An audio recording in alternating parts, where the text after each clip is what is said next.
La estatua de sal. He aquí cómo refirió el peregrino la verdadera historia del monje Sosístrato. Quien no ha pasado alguna vez por el monasterio de San Sabás, diga que no conoce la desolación. Imaginaos un antiquísimo edificio situado sobre el Jordán, cuyas aguas saturadas de arena amarillenta se deslizan ya casi agotadas hacia el mar muerto, por entre vescuecillos de terebintos y manzanos de Sodoma. En toda aquella comarca no hay más que una palmera cuya copa sobrepasa los muros del monasterio. Una soledad infinita, solo turbada de tarde en tarde por el paso de algunos nómadas que trasladan sus rebaños, un silencio colosal que parece bajar de las montañas cuya eminencia amuralla el horizonte. Cuando sopla el viento del desierto, llueve arena impalpable, cuando el viento es del lago, todas las plantas quedan cubiertas de sal. El ocaso y la aurora se confunden en una misma tristeza. Solo aquellos que deben expiar grandes crímenes arrostran semejantes soledades. En el convento se puede oír misa y comulgar. Los monjes que no son ya más que 5, y todos por lo menos sexagenarios, ofrecen al peregrino una modesta colación de dátiles fritos, uvas, aguas del río y algunas veces vino de palmera. Jamás salen del monasterio, aunque las tribus vecinas los respetan porque son buenos médicos. Cuando muere alguno, le sepultan en las cuevas que hay debajo a la orilla del río, entre las rocas. En esas cuevas anidan ahora parejas de palomas azules, amigas del convento. Antes, hace ya muchos años, habitaron en ellas los primeros anacoretas, uno de los cuales fue el monje Sosístrato cuya historia he prometido contaros. Ayúdeme Nuestra Señora del Carmelo y vosotros escuchad con atención. Lo que vais a oír me lo refirió palabra por palabra el hermano Porfirio, que ahora está sepultado en una de las cuevas de San Sabás, donde acabó su santa vida a los 80 años en la virtud y la penitencia. Dios le haya acogido en su gracia. Amén. Sosístrato era un monje armenio, que había resuelto pasar su vida en la soledad con varios jóvenes compañeros suyos de vida mundana, recién convertidos a la religión del crucificado. Pertenecía, pues, a la fuerte raza de los estilitas. Después de largo vagar por el desierto, encontraron un día las cavernas de que os he hablado y se instalaron en ellas. El agua del Jordán, los frutos de una pequeña hortaliza que cultivaban en común, bastaban para llenar sus necesidades. Pasaban los días orando y meditando. De aquellas grutas surgían columnas de plegarias, que contenían con su esfuerzo la vacilante bóveda de los cielos próxima a desplomarse sobre los pecados del mundo. El sacrificio de aquellos desterrados, que ofrecían diariamente la maceración de sus carnes y la pena de sus ayunos a la justa ira de Dios, para aplacarla, evitó muchas pestes, guerras y terremotos. Esto no lo saben los impíos que ríen con ligereza de las penitencias de los cenobitas.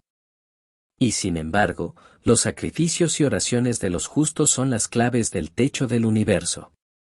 Al cabo de 30 años de austeridad y silencio, Sosístrato y sus compañeros habían alcanzado la santidad. El demonio, vencido, aullaba de impotencia bajo el pie de los santos monjes. Estos fueron acabando sus vidas uno tras otro, hasta que al fin Sosístrato se quedó solo. Estaba muy viejo, muy pequeñito. Se había vuelto casi transparente. Oraba arrodillado 15 horas diarias, y tenía revelaciones. 2 palomas amigas traíanle cada tarde algunos granos de granada y se los daban a comer con el pico. Nada más que de eso vivía, en cambio olía bien como un jazminero por la tarde. Cada año, el viernes doloroso, encontraba al despertar, en la cabecera de su lecho de ramas, una copa de oro llena de vino y un pan con cuyas especies comulgaba absorbiéndose en éxtasis inefables. Jamás se le ocurrió pensar de dónde vendría aquello, pues bien sabía que el Señor Jesús puede hacerlo.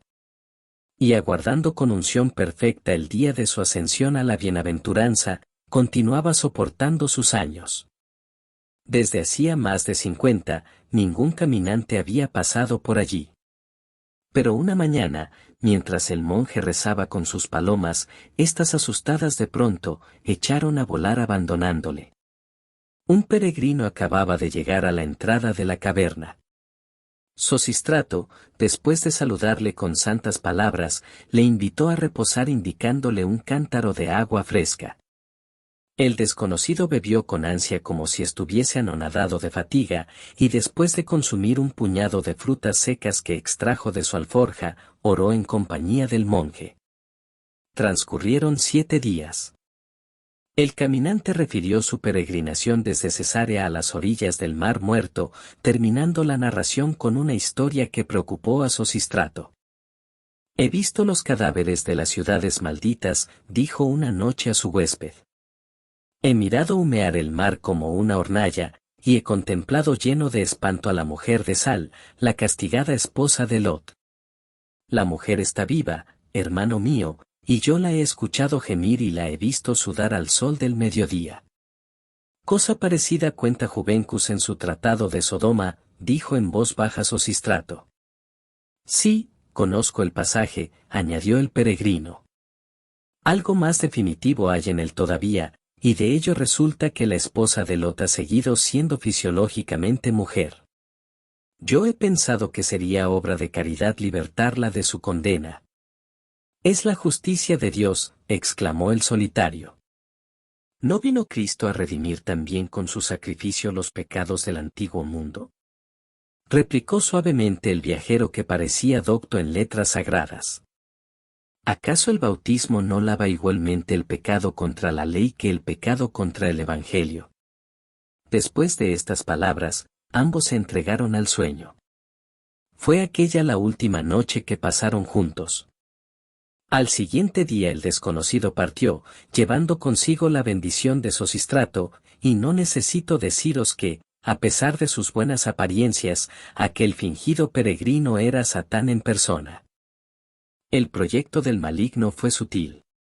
Una preocupación tenaz asaltó desde aquella noche el espíritu del santo. Bautizar la estatua de Sal, liberar de su suplicio aquel espíritu encadenado. La caridad lo exigía, la razón argumentaba. En esta lucha transcurrieron meses, hasta que por fin el monje tuvo una visión. Un ángel se le apareció en sueños y le ordenó ejecutar el acto. Sosístrato oró y ayunó 3 días, y en la mañana del cuarto, apoyándose en su bordón de acacia, tomó, costeando el Jordán, la senda del Mar Muerto. La jornada no era larga, pero sus piernas cansadas apenas podían sostenerle. Así marchó durante 2 días. Las fieles palomas continuaban alimentándole como de ordinario, y él rezaba mucho, profundamente, pues aquella resolución afligíale en extremo. Por fin, cuando sus pies iban a faltarle, las montañas se abrieron y el lago apareció. Los esqueletos de las ciudades destruidas iban poco a poco desvaneciéndose. Algunas piedras quemadas era todo lo que restaba ya, trozos de arcos, hileras de adobes carcomidos por la sal y cimentados en betún. El monje reparó apenas en semejantes restos, que procuró evitar a fin de que sus pies no se manchasen a su contacto. De repente, todo su viejo cuerpo tembló. Acababa de advertir hacia el sur, fuera ya de los escombros, en un recodo de las montañas desde el cual apenas se los percibía, la silueta de la estatua. Bajo su manto petrificado que el tiempo había roído, era larga y fina como un fantasma. El sol brillaba con límpida incandescencia, calcinando las rocas, haciendo espejear la capa salobre que cubría las hojas de los terebintos. Aquellos arbustos, bajo la reverberación meridiana, parecían de plata. En el cielo no había una sola nube.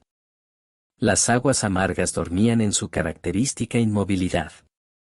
Cuando el viento soplaba, podía escucharse en ellas, decían los peregrinos, cómo se lamentaban los espectros de las ciudades. Sosístrato se aproximó a la estatua. El viajero había dicho verdad. Una humedad tibia cubría su rostro. Aquellos ojos blancos, aquellos labios blancos, estaban completamente inmóviles bajo la invasión de la piedra, en el sueño de sus siglos. Ni un indicio de vida salía de aquella roca. El sol la quemaba con tenacidad implacable, siempre igual desde hacía miles de años, y sin embargo, esa efigie estaba viva puesto que sudaba. Semejante sueño resumía el misterio de los espantos bíblicos. La cólera de Jehová había pasado sobre aquel ser, espantosa amalgama de carne y de peñasco. ¿No era temeridad el intento de turbar ese sueño? ¿No caería el pecado de la mujer maldita sobre el insensato que procuraba redimirla? Despertar el misterio es una locura criminal, tal vez una tentación del infierno. Sosistrato, lleno de congoja, se arrodilló a orar en la sombra de un bosquecillo.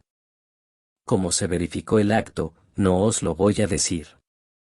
Sabed únicamente que cuando el agua sacramental cayó sobre la estatua, la sal se disolvió lentamente, y a los ojos del solitario apareció una mujer, vieja como la eternidad, envuelta en andrajos terribles, de una lividez de ceniza, flaca y temblorosa, llena de siglos. El monje que había visto al demonio sin miedo, sintió el pavor de aquella aparición. Era el pueblo réprobo lo que se levantaba en ella. Esos ojos vieron la combustión de los azufres llovidos por la cólera divina sobre la ignominia de las ciudades, esos andrajos estaban tejidos con el pelo de los camellos de Lot, esos pies hollaron las cenizas del incendio del Eterno. Y la espantosa mujer le habló con su voz antigua. Ya no recordaba nada. Solo una vaga visión del incendio, una sensación tenebrosa despertada a la vista de aquel mar. Su alma estaba vestida de confusión. Había dormido mucho, un sueño negro como el sepulcro.